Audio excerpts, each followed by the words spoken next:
e serão recolhidos aos celeiros para que não sejam desperdiçados. Meu nome é Eduardo Tomazini, estou aqui da Central das Escrituras para ajudar você a colocar em prática o livro de Mórmon na sua vida. Se você ainda não está inscrito aí no nosso canal, se inscreve, ativa lá o sininho para receber as notificações. E também dá o seu like se você gostou do vídeo e também faça os seus comentários, compartilhe com as pessoas que você ama. Hoje nós vamos falar então, a designação da semana é Alma de 23 a 29. E eu queria, e como eu sempre faço, eu vou focar num determinado capítulo e alguns poucos versículos, e que está lá em Alma 26, de 5 a 7, e diz assim: Eis que o campo estava maduro. Isso aqui aconteceu, né? Só para falar do contexto histórico, Amon, né, e seus irmãos estavam ali falando sobre o resultado, né, do trabalho deles ao servirem por 14 anos entre os lamanitas. Eles tiveram muito sucesso e trouxeram muitas almas, muitos lamanitas se converteram por causa do trabalho deles e eles foram convertidos ao Senhor, é, graças a esse trabalho tão dedicado por parte deles, e eles também passaram por muitas provas, muitas dificuldades e desafios. Mas aí eles vão conversar um pouco sobre o que estava, né? Poxa, que resultado maravilhoso nós tivemos, o Senhor nos usou como instrumentos, né, na mão dele. E eles falam o seguinte: Eis que o campo estava maduro e abençoados sois, né? Amon estava falando, né, para os irmãos, por haverdes usado a foice e cegado com vigor.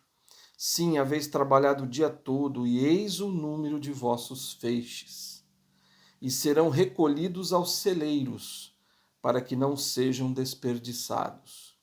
Sim, não serão abatidos pela tempestade no último dia, sim, nem perturbados por furacões, mas quando vier a tempestade, não serão reunidos em seu lugar, para que a tempestade não os possa atingir. Sim, nem serão impelidos pelos ventos fortes para onde o inimigo queira levá-los. Mas eis que estão nas mãos do Senhor da colheita, e pertencem-lhe, e ele levantá-los-á no último dia. Eu fiquei tão impressionado com essa, na verdade, com essas palavras aqui, e eu comecei a pensar o seguinte: puxa, mas o que ele quis dizer com, bom, os números dos vossos feixes? Claro, foi todo o trabalho que foi realizado por eles. É como se, vamos dizer assim, os feixes são os trigos. Então eles colheram o trigo, o campo estava branco, pronto para a ceifa, né, ali entre aqueles lamanitas, e eles então trabalharam e conseguiram reunir os feixes, né, o de trigo. E aí eles pegaram aqueles feixes de trigo, né, e foram recolhidos aos celeiros para que não sejam desperdiçados. Né? Está dizendo, ó, eles serão recolhidos nos celeiros. E eu fiquei pensando, bom, o trigo a gente sabe que tem o joio e o trigo nas escrituras. O joio são aqueles que são os justos, e o trigo são os justos, e o joio são os iníquos. E é interessante notar que aqui então ele pega o trigo e coloca nos celeiros. E aí eu fiquei pensando, o que seriam esses celeiros? Né? A igreja pode ser. E eu fiquei ponderando sobre isso e fui pesquisar algumas coisas e encontrei. E o celeiro significa os templos. Olha só. Significa o templo do Senhor, os templos. Qualquer templo de Deus, qualquer templo da Igreja de Jesus Cristo dos Santos dos Últimos Dias é um celeiro. Então, achei tão interessante isso, né? E aí, isso no versículo 5, né? Que eles seriam recolhidos para não serem desperdiçados, quer dizer, não vamos perder, não vamos desperdiçar ninguém.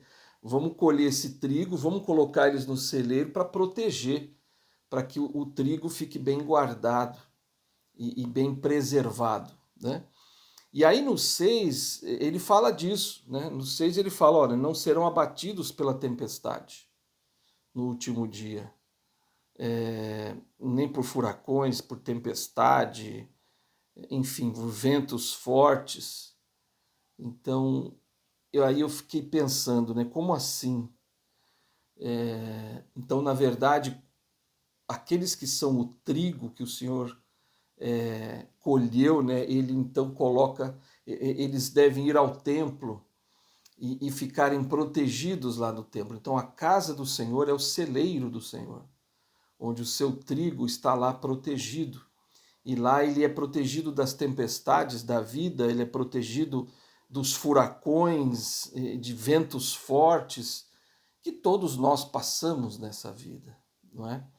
Então, pense sempre nisso. Toda vez que você vai ao templo, você então é como se você ali estivesse totalmente protegido. E quem vai ao templo sabe, quem já passou pelo templo, quem ainda não teve essa oportunidade, eu aqui falo, né, com todo o vigor do meu coração, vá ao templo.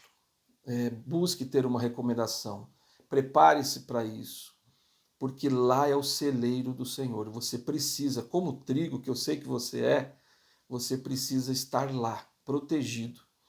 Então, e aí ele fala que a gente né, precisa estar lá no templo, mas ele diz uma coisa no 7 que também é muito profundo. Ele diz assim: mas eis que estão nas mãos do Senhor da colheita e pertencem-lhe.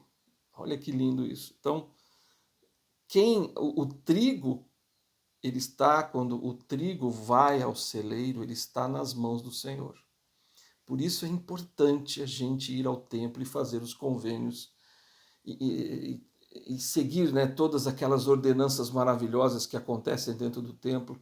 Nós precisamos delas para que nós estejamos nas mãos do Senhor da colheita. E ele diz que a gente pertence a Ele. A partir do momento que nós entramos no celeiro dele, que nós realizamos aqueles convênios, aquelas ordenanças, nós passamos a pertencer a Cristo. Olha só que forte. E ele levantá-los-á no último dia. Então, que promessas grandiosas. Eu fiquei tão impressionado com esses versículos, falando que eles estão realmente falando do templo do Senhor. O Elder Bedner fez um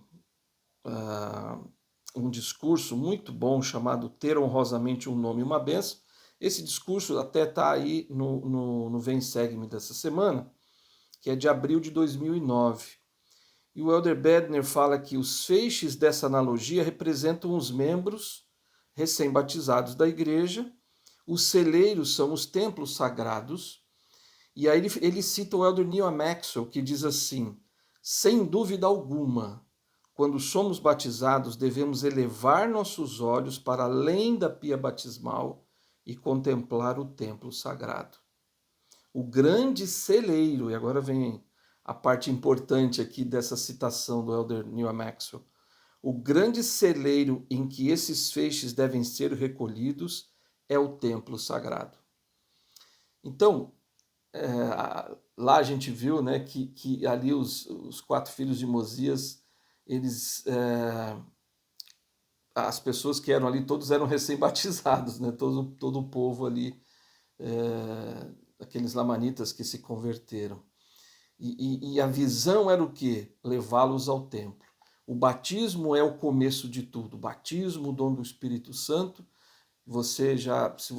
Né, talvez você já tenha passado por essas ordenanças, e se não passou ainda, se ainda você não é membro da igreja, então procure os missionários para que você possa realizar estas ordenanças iniciais, que são o batismo e o dom do Espírito Santo. A partir desse momento, você vai ter um tempo de preparação para entrar no celeiro do Senhor. Então são ordenanças, o batismo e o dom do Espírito Santo são ordenanças menores, vamos dizer assim.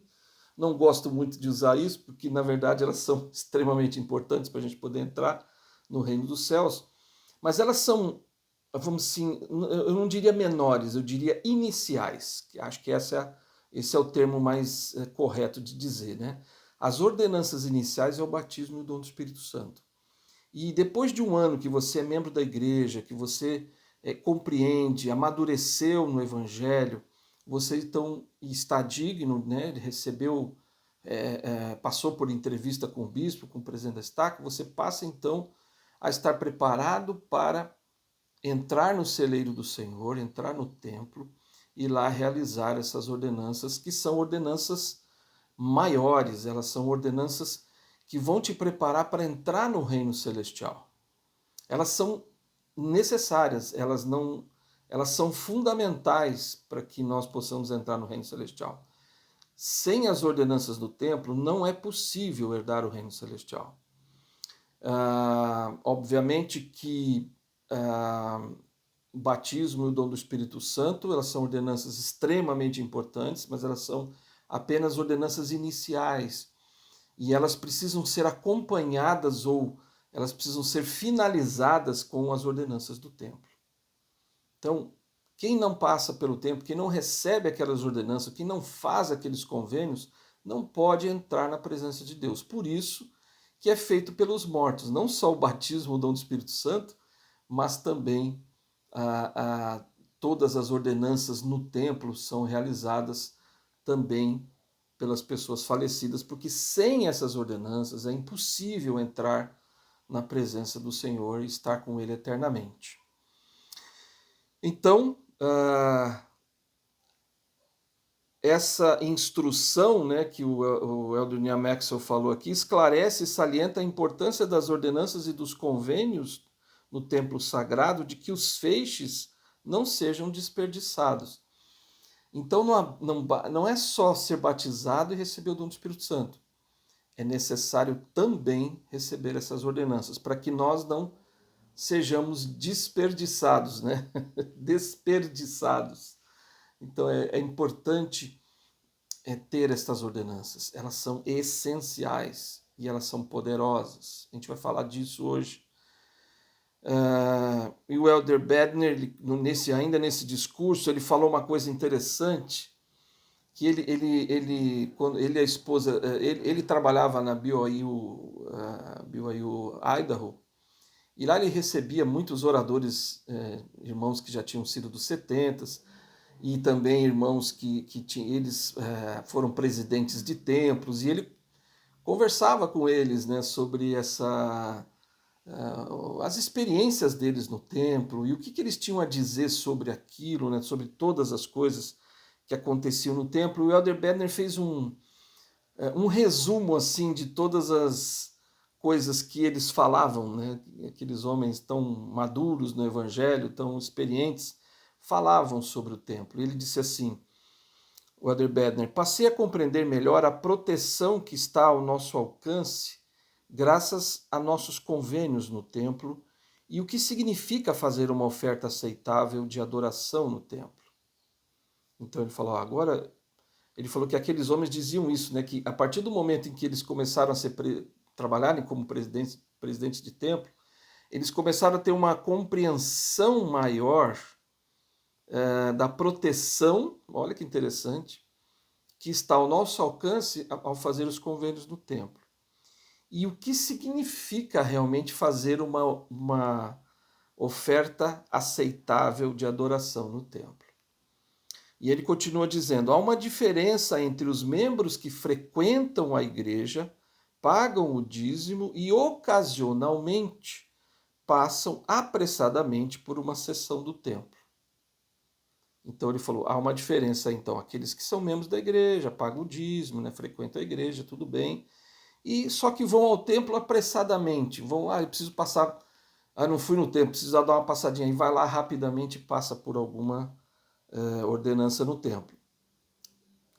Tudo bem, é importante, mas ele fala de algo mais elevado, ele fala assim, tem a diferença entre essa pessoa, que é uma pessoa fiel, vai à igreja todo domingo, paga o seu dízimo, tem uma recomendação válida, mas passa apressadamente pelo templo, por uma sessão do templo. E ele fala a diferença daqueles que aqueles membros que fiel e constantemente adoram no templo.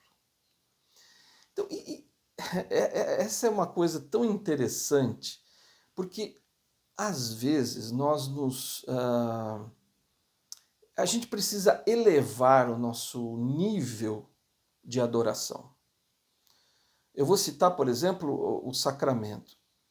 Muitas vezes no sacramento, as pessoas elas estão focadas em outras coisas na hora que o sacramento está sendo... Quando a gente começa a cantar o hino, a gente já começa a adorar o Senhor naquela hora.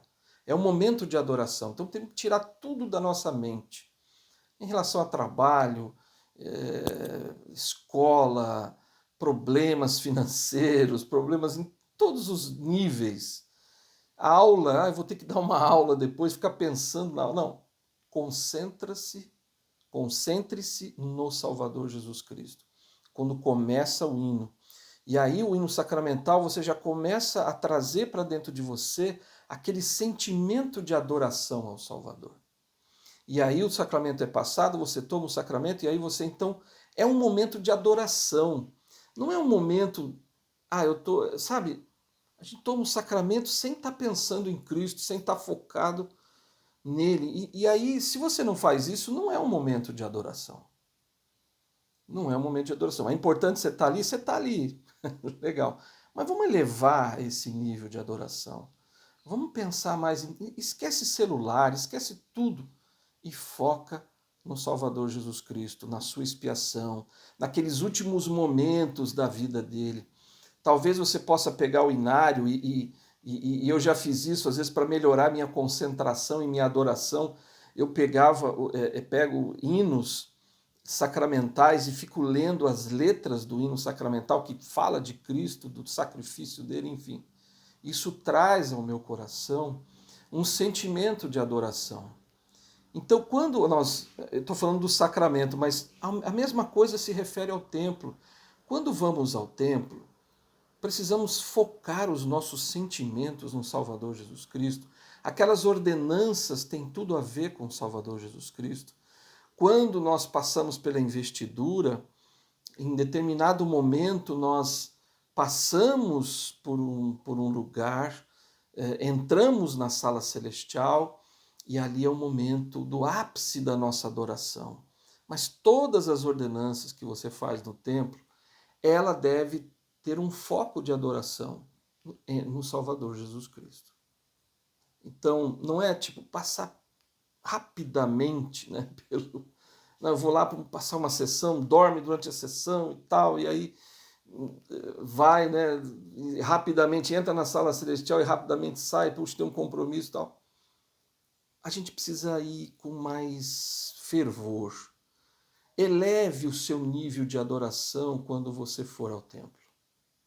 Foca mais no Salvador Jesus Cristo, porque todas as ordenanças do templo focam no Salvador Jesus Cristo.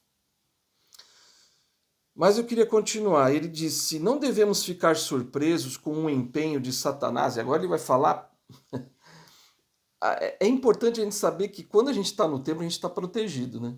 E aí é real, né? A gente esquece de tudo, a gente nem ouve barulho lá de fora, a gente está totalmente sem o celular, todo mundo vestido de branco. É um momento tão sublime, né?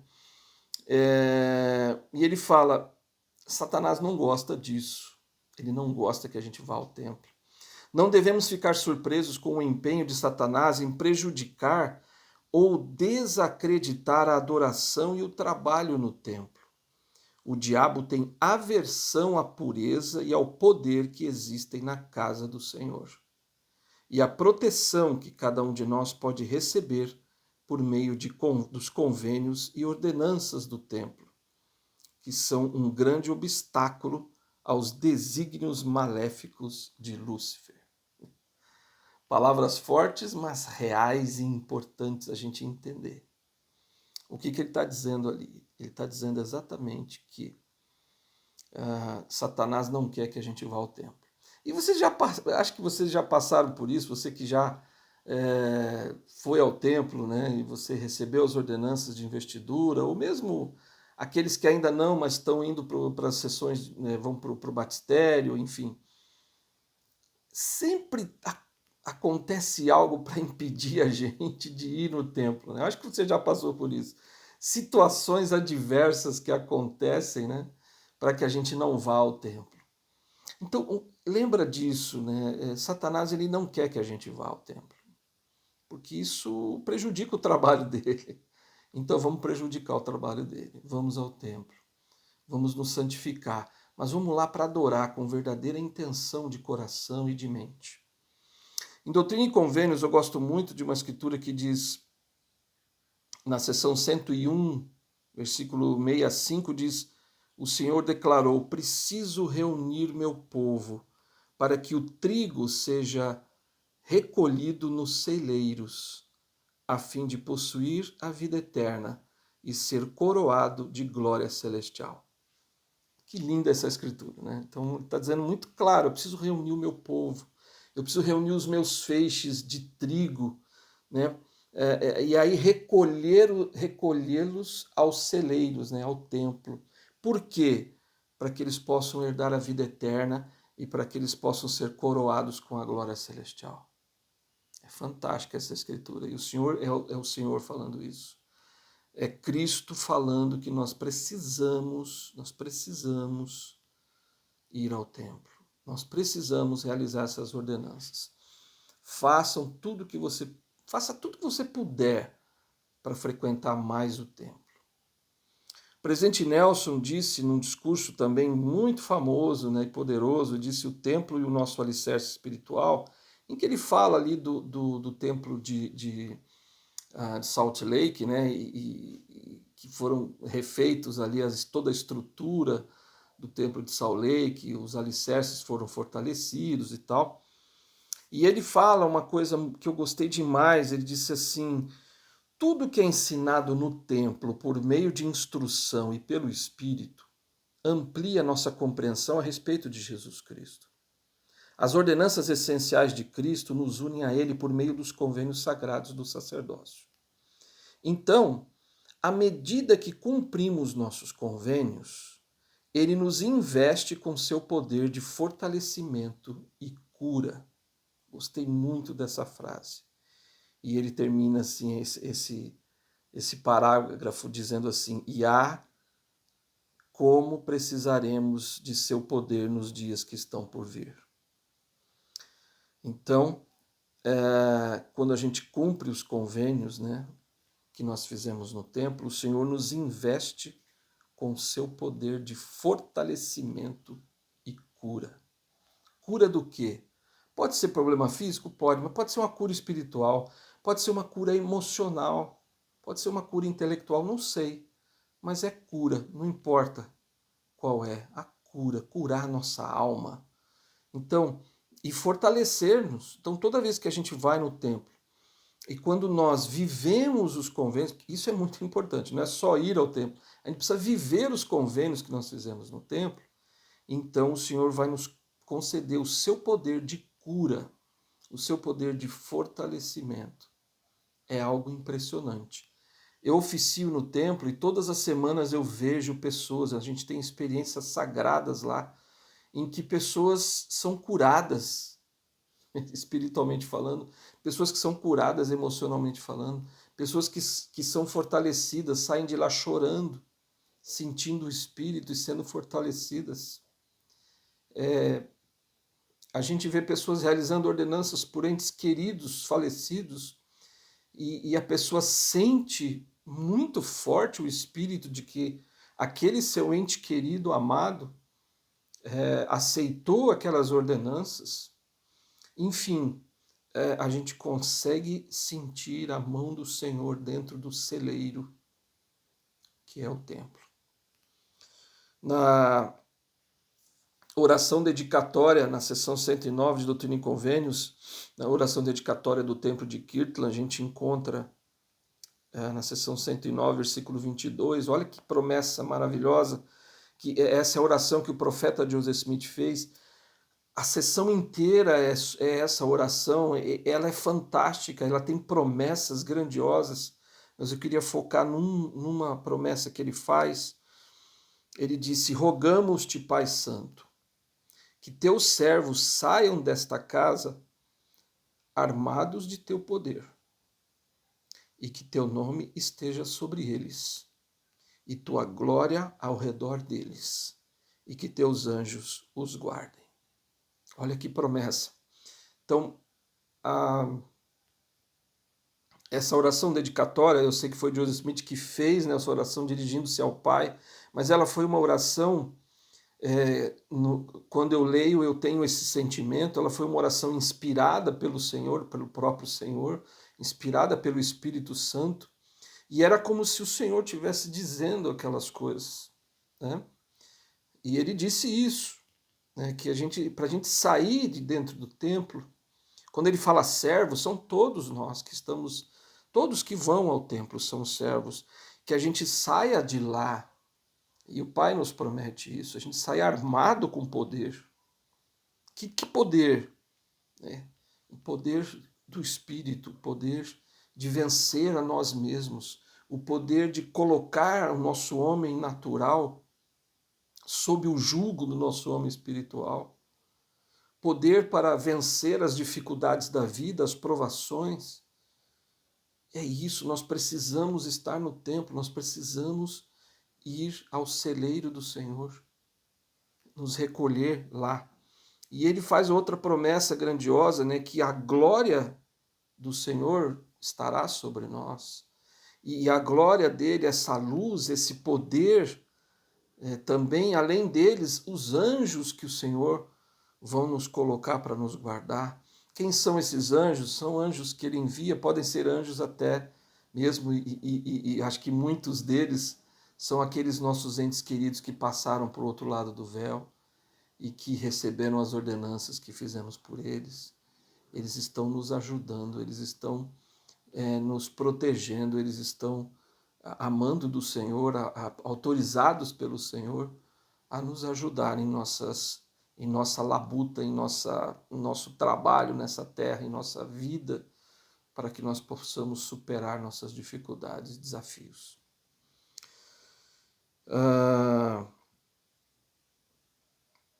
Ele disse, foi-nos prometido, né, o presidente Nelson continua nesse discurso, que se estivermos preparados não temeremos. Essa garantia tem implicações profundas nos dias de hoje. O Senhor declarou que, apesar dos desafios sem precedentes em nossos dias, as pessoas que edificarem seu alicerce em Jesus Cristo e que já tiverem aprendido a fazer uso de seu poder, não precisarão sucumbir às ansiedades peculiares desta época. Olha só, então a gente precisa aprender a fazer uso do poder que nós ganhamos dentro do templo. Então, como que isso funciona? Cada um vai saber. Você vai saber. Você vai saber porque você vai ser investido de poder. E quando você precisar desse poder, você vai recorrer ao Senhor e Ele vai te conceder. Pode ser para vencer algo, algum mandamento, né, algo que você não está conseguindo viver, algum problema, né, no seu casamento, na sua família, algum problema financeiro, algum problema, sei lá, seja o que for. O Senhor vai te dar poder para vencer isso. Ele disse, e a cada um de vocês que fez convênios no templo, suplico que busquem em espírito de oração e consistentemente compreender os convênios e as ordenanças do templo, compreender as ordenanças do templo, né? Portas espirituais se abrirão. Olha que interessante. E ele diz mais, vocês aprenderão como abrir o céu. Vocês aprenderão como abrir o véu entre o céu e a terra. Olha isso.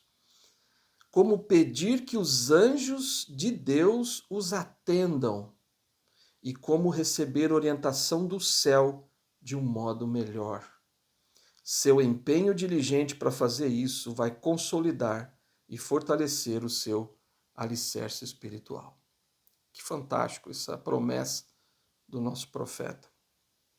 Eu queria só repetir um pedacinho. Vocês aprenderão como abrir o véu entre o céu e a terra, como pedir que os anjos de Deus os atendam e como receber orientação do céu de um modo melhor. Então é isso que nós precisamos, por isso que nós precisamos ir ao templo.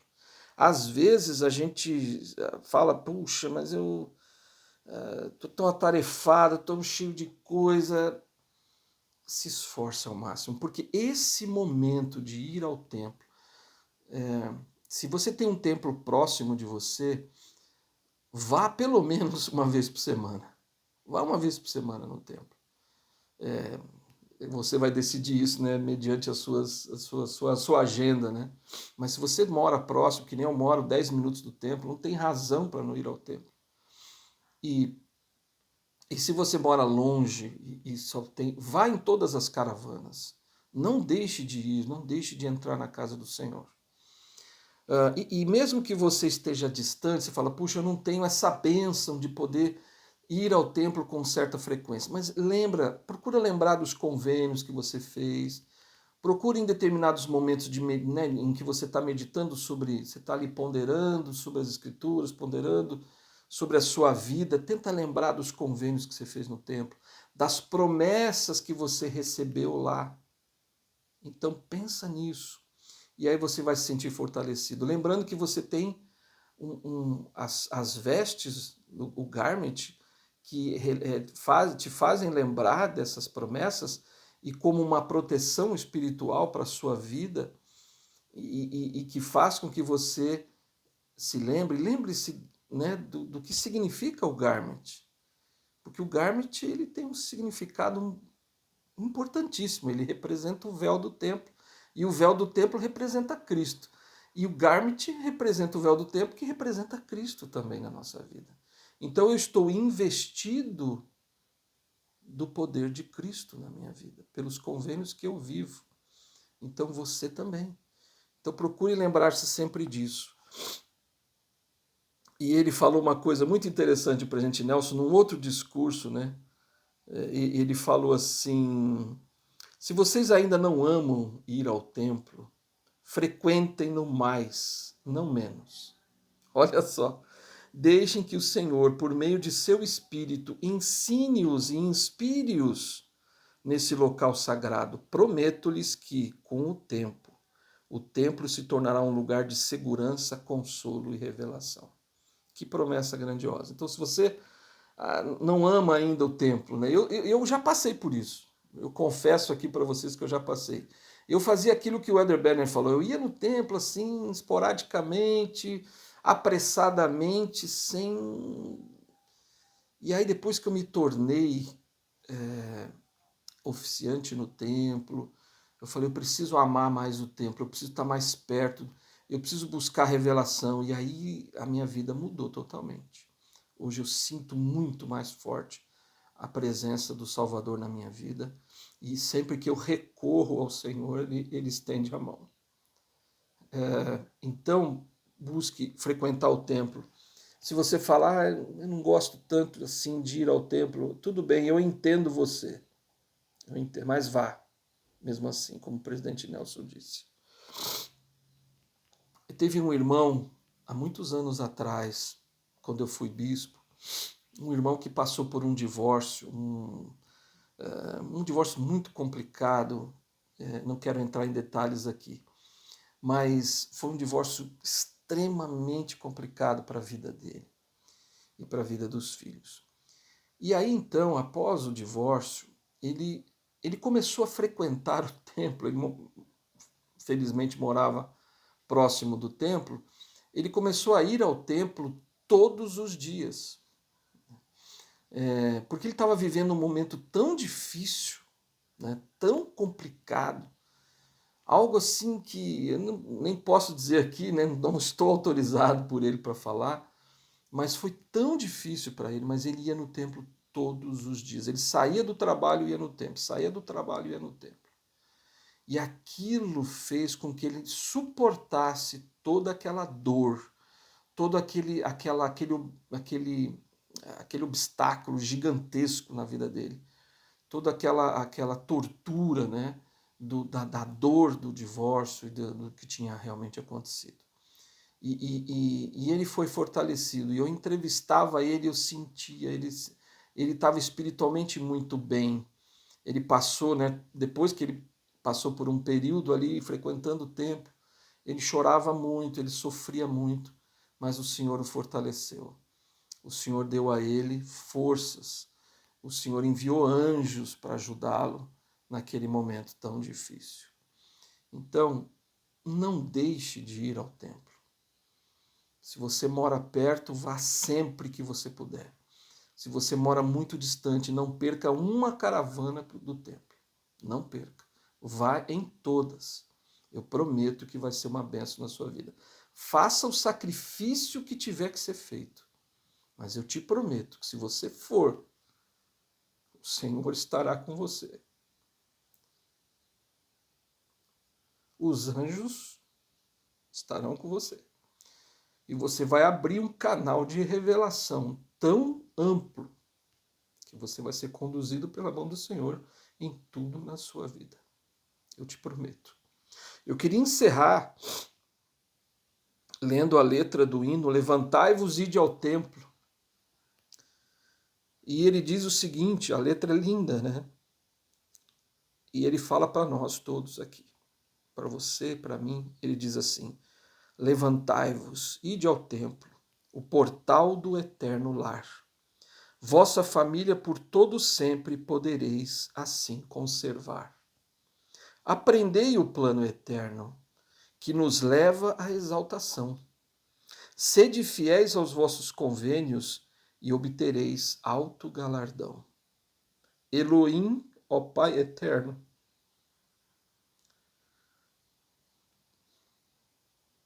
teu poder vem conferir a teus filhos quando estiverem em teus templos e te servir. Vá sempre ao templo. Te vejo no próximo vídeo.